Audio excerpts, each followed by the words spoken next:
வணக்கம். இன்னைக்கு உங்கள பார்த்து ஒரு கேள்வி கேட்கணும்னு தோணுதுங்க. இப்போ நீங்க வாழக்கூடிய இந்த வாழ்க்கை நிஜமாவே உங்களுக்கு பிடிச்ச வாழ்க்கை தானா? இல்ல மத்தவங்க உங்கள பார்த்து, "அடடா! இவன் சூப்பரா செட்டில் ஆயிட்டானே வாழ்க்கையில" அப்படின்னு சொல்றதுக்காக ஓடி ஓடி அவங்களோட எதிர்பார்ப்ப பூர்த்தி பண்ற வாழ்க்கையா? இதுதான் கேள்வியே. நாம சின்ன வயசுல மார்க்குக்காக ஓடுறோம். அப்புறம் வேலை, அப்புறம் கல்யாணம், வீடு, காரு, சொசைட்டில ஒரு அந்தஸ்து, இப்படி அடுத்தடுத்த இலக்குகளை இந்த சமூகம் நமக்கு பிக்ஸ் பண்ணி கொடுத்துட்டே தான் இருக்கு. நாமளும் அதை நோக்கி ஓடிட்டே தான் இருக்கோம்.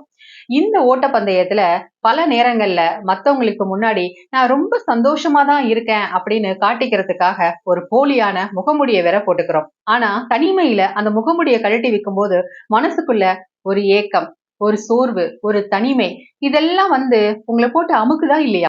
அப்படி உங்க மனம் சோர்வடையாம இருக்கணும் அப்படின்னா, நான் சொல்லப்போற இந்த 3 விஷயங்கள எப்பவுமே மறக்காதீங்க. வாழ்க்கை அப்படின்றது பந்தயம் கிடையாது. ஒரு அழகான பூந்தோட்டம். உங்க பக்கத்து வீட்ல இருக்கிறவங்க கார் வாங்கிட்டாங்க. உங்க கூட படிச்சவங்க வெளிநாட்டுல போய் செட்டில் ஆயிட்டாங்க அப்படின்னு யோசிச்சு, அவங்க கூட உங்கள நீங்க கம்பேர் பண்ணவே பண்ணாதீங்க. ரோஜா செடியில ரோஜா தான் பூக்கும். மல்லிகை செடியில மல்லிகை தான் பூக்கும். ஆனா 2மே வாசமுள்ள அழகான மலர்கள் தானே. உங்களுக்கான நேரம் வரும்போது உங்களுக்கான வசந்தம் அப்படின்றது கண்டிப்பா வரும்.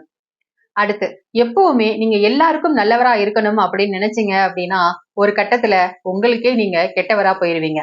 உங்களால முடியாத ஒரு விஷயத்துக்கோ, உங்க மன அமைதியை கெடுக்கக்கூடிய ஒரு விஷயத்துக்கோ, மத்தவங்க கிட்ட நீங்க தைரியமா, இல்ல இது என்னால முடியாது அப்படின்னு நோ சொல்றதுக்கு கத்துக்கோங்க. கடைசியா ரொம்ப முக்கியமானது, மகிழ்ச்சி அப்படின்றது வெளியில கிடையாதுங்க.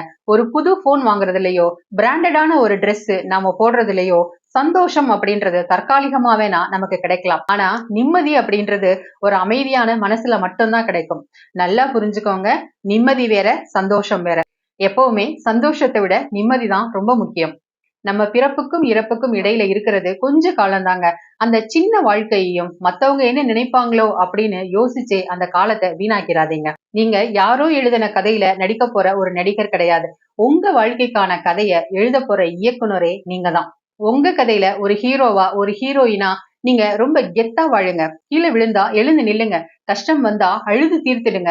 ஆனா உங்களோட தனித்துவத்தை யாருக்காகவும் விட்டுக் கொடுக்காதீங்க. தினமும் இரவு படுக்க போகும்போது நீ நல்ல வாழ்க்கை தாண்டா வாழ்ந்துட்டு இருக்க அப்படின்னு உங்களை நீங்களே தட்டி கொடுத்துக்கோங்க.